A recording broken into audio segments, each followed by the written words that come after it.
very special edition of Upon Further Review continues here in this fantastic Coors Light Buzz. We're hanging out with our guy, Brandon Bolden. And Brandon, this ain't bad. We get out of the studio a little bit, stretch. This is nice, though. It's good to get out and stretch your legs a little bit. Yeah, absolutely. And it feels very game day in here. Very game day. I know that your game days are a little bit different than mine, which are a little bit different than these guys, but it does have that fun, almost like college type energy. You know what I mean? Definitely movie quality. Yes. Movie quality. 100%. But as we look ahead to Sunday now, and I'm just curious, you've been in the league for a minute, you're well-versed in everything that goes into a 17, 18, 19-week season, whatever it is. Right. What do you think the biggest difference is prepping for a week 2 game compared to a week 1? Because I feel like week 1 is such a unique kind of beast, you know what I mean? Yeah, for the most part, week one is mostly testing out the game plan, see how everybody plays together as a group. And, you win some and you lose some. But from there, it's a building block for the rest of the season. You answer a few questions that you had leaving out of camp, playing against another opponent. And then from there, like I said, you want to get better day in and day out. And so, the preseason's great and training camp is great, but it feels like there's really something different when you go back and you dissect and you break down a regular season game compared to all those other things, right? Oh, yeah. With a preseason game, it's a lot of tangibles. This guy may or may not make the team. This guy may or may not play. But when you get to the regular season, this is the set roster. This is who you're going against. This is who we expect to be in this position. And, throughout the season, week in and week out, things tend to change. But there's a huge difference between preseason game preparation and regular season game preparation. I know the game doesn't go our way on Sunday in Los Angeles, but there were a few bright spots, and I think that there are a lot of things to build on going into a marathon of a regular season. I think that's the one thing we got to remind everyone, right? Right. You don't win the Super Bowl week 1. No, you don't lose it either. No, it's a long deal. But one of those bright spots, first touchdown in 2022, belongs to this gentleman right here. So just kind of talk me through what you saw, that third down, obviously a beautiful little Willie Mays catch from DC there, and 6, right? Yeah. It's one of the plays we practice a lot. And Josh always says you only get one opportunity to run these type of plays. And so once the play was called in the huddle, it was like, okay, this is the one shot we get to do this, so we got to do it right.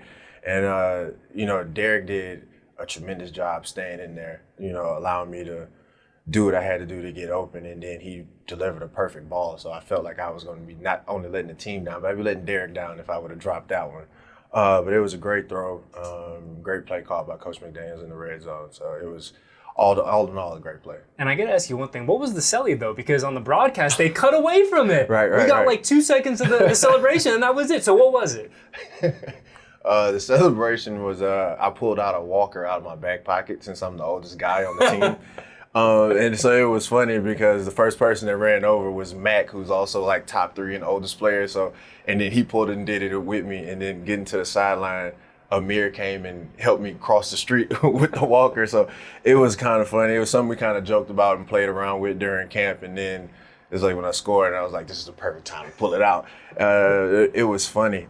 Funny story, actually, my brother called me after the game and was like, bro, I didn't get your celebration. And before I could say anything, I could hear my grandmother in the background. Boy, that was a walker. How you didn't get that? And so it was real fun. My family enjoyed it. My son, he said it's the best celebration of my whole career. So, that was a nice little pat on the back for me. But my entire family seemed to enjoy it, and the guys got it. So we all enjoyed it. It was pretty fun. I got to say, in the early goings, we saw Amir with the tech and kick. We got you with the walk. The running backs are holding their weight in the celebration category. No doubt about it. Don't lie to you. We got a bunch of stuff playing, We just we got some stuff lined up. So, it's going to be fun. We got a great group of guys, and we, not only the running backs, but we got guys that can score at any point in the game. So, try to keep it light and have fun while we're doing it. Yeah, I'm glad you brought up the group as a whole, because I think for the fan base, one thing everyone was really excited to see come a real legitimate game day was the depth of that running back room. And we knew coming into this year, there's 5, 6 really talented dudes that ended up making this roster. And I think, was it nice for you, kind of as the old man now, right, to kind of see the group in totality really go out there and do their thing on Sunday? Oh, yeah. I mean, just any game, any chance we get to go and show what we've been working our butts off since OTAs to come out and do, it's kind of a proud moment. And, being brought here the way I was and being able to help the young guys kind of adapt and see the playbook from, the coach's eyes and everything else, to see them go out there and perform and actually execute. It was a thing of beauty, and to see everybody get out there and do what they do best. So it was very good, and can't wait to see what the rest of the season looks like. I think in a very practical way too. I mean, you guys ran the ball really well. I mean, Coach talked about the fact that you weren't able to commit to the running game like we probably wanted to, considering the game situation. But you look at those stats. I mean, Josh had a really nice week one, and you look all of a sudden, you guys are averaging almost north of 5 yards a carry. Right.